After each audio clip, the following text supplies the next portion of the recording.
Howdy and welcome back to the channel, everybody, where we go in search of wildlife photography. I'm Doug Wallace for the Wildlife Gallery. Yes, we got an echo again. The winds here in Missouri here lately just won't let up. I prefer to be outside, but I got 35-mile-an-hour winds out there, so I guess I need to get some road mics or something like that where I can still do that. But I'm here in my horse barn, so I think it'll still work out. You know, a lot of you know I shoot the R5, and I've been using dual back button autofocus with that camera system. But I just, you know, since I've had it, even with that method, I just seem to struggle getting action shots with that setup. Quite honestly, I probably struggle just getting wildlife shots in general. But my hiccup with that method has been to be able to easily go from, say, spot autofocus to a bigger zone, which I prefer for birds in flight or action shots. Well, I was playing around with the R5 here right around Christmas time, and I come across a setting in a way to get rid of dual back button autofocus and do triple back button autofocus. That's right, not double, triple back button autofocus. Guys, for me, that has been a game changer since I was able to learn how to set the back of the R5 up. So now I have 3 autofocus methods, and that's what I'm going to show you today, how you too, if you have an R5, and I'm sure this probably works on other camera bodies, but I don't have any other experience with other Canon bodies except for the 90D. So I'm only going to say that this works for the R5. Y'all will need to do your own research to see if it'll work for the R3 or the R6, 1 or 2, or the R7, R10. I don't know about those cameras, but I do know it'll probably work if you have a camera body that has 3 buttons in the back that you can customize. So come along with me. I'm going to get set up here in the horse barn, and I'm going to show you how I set up my R5 for triple back button autofocus. All right, everybody, I'm going to assume that you know how to access the menus on your R5. So what you're going to want to do is go to customize buttons. Just like you did when you set up, if you've been using dual back button autofocus, you're going to want to go to this menu here to customize buttons, and then you want to click on it.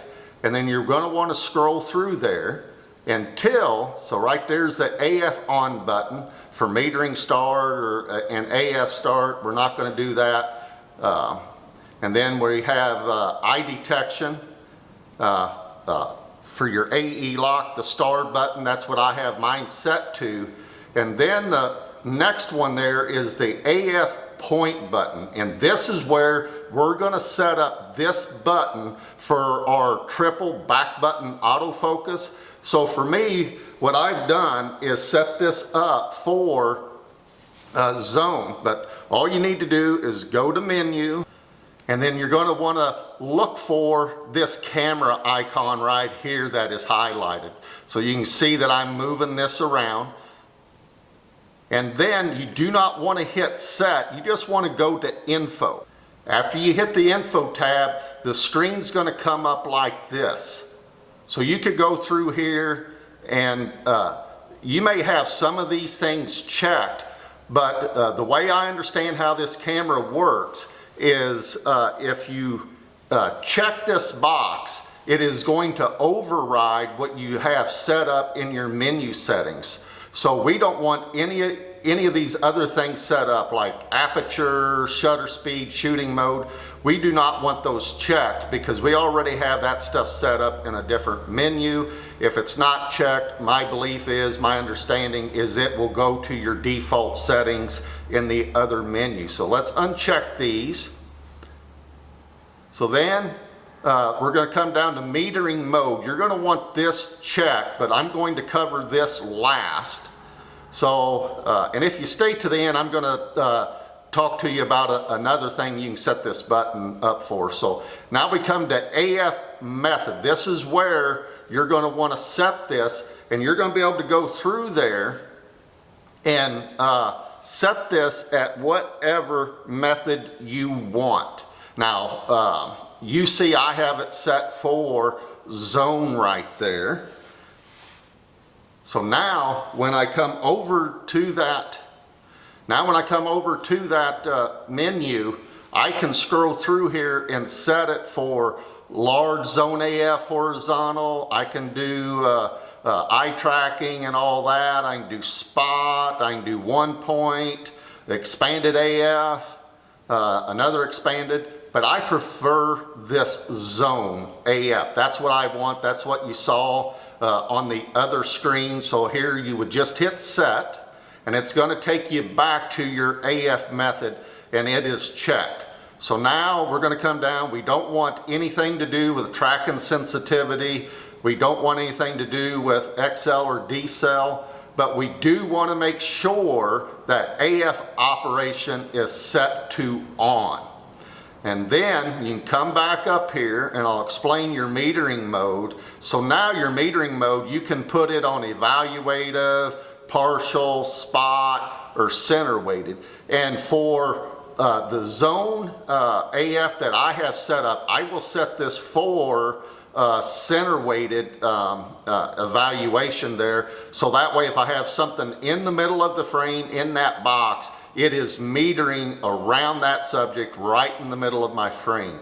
Now you're going to see at the bottom there it says register current settings. Do not, I repeat, do not hit that. You simply want to go back down here, hit your menu, and get out of that. Those are the only 3 boxes that you need to have checked. And then you will now have triple back button autofocus. Let me show you.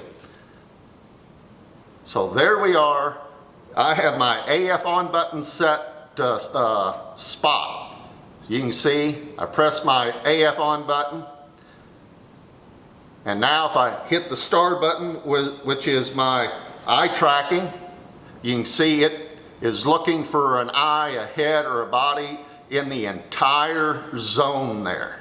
And now when I hit the AF point selection, now you see I have my center zone system there, where now when I have a bird sitting on a branch, I can hit it with spot, I can get a burst of shots, then I can hit my eye tracking, I can get a burst of shots, and now if I think that bird is about to take off, all I simply have to do is run my shutter button up. You can see it going up there. So now I can run it up to 2500.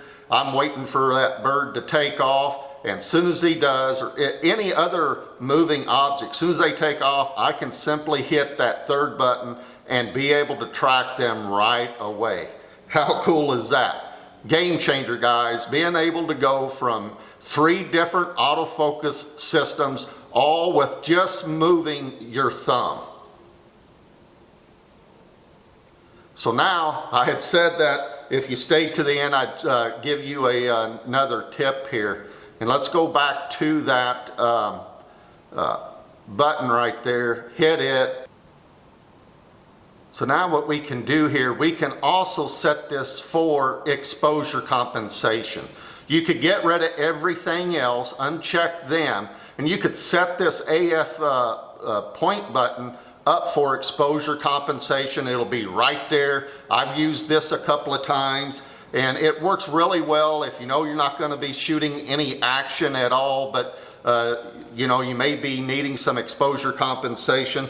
I like this here better than I do setting up the ring on my adapter or on the end of RF lens.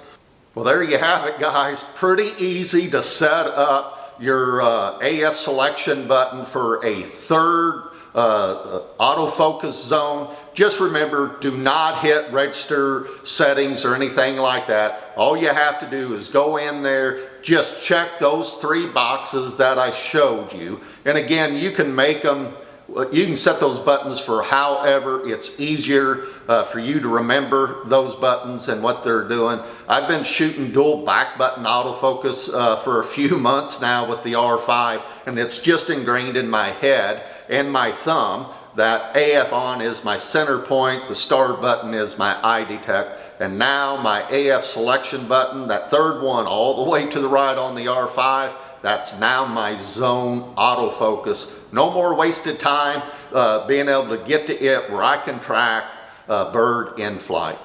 Thanks for tagging along with me here today and watching this video. And you can actually set that button up for exposure compensation. If you just like dual back button autofocus and you don't shoot birds in flight that often, or you can just, go in and customize that button depending on what you're going to shoot that day. I have a couple of times set that button up for exposure compensation, and I like that method a whole lot better than setting up the control ring on my RF adapter or the control ring on an RF lens.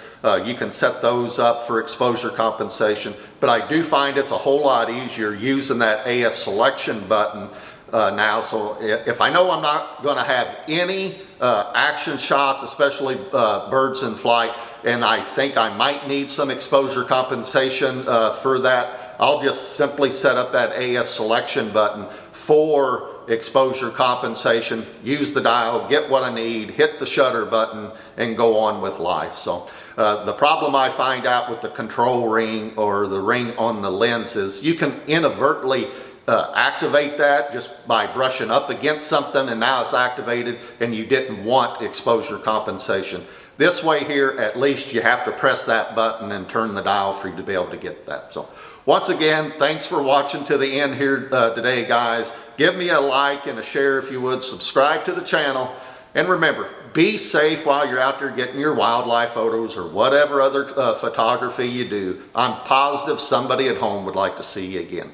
I'll catch you all on the next one.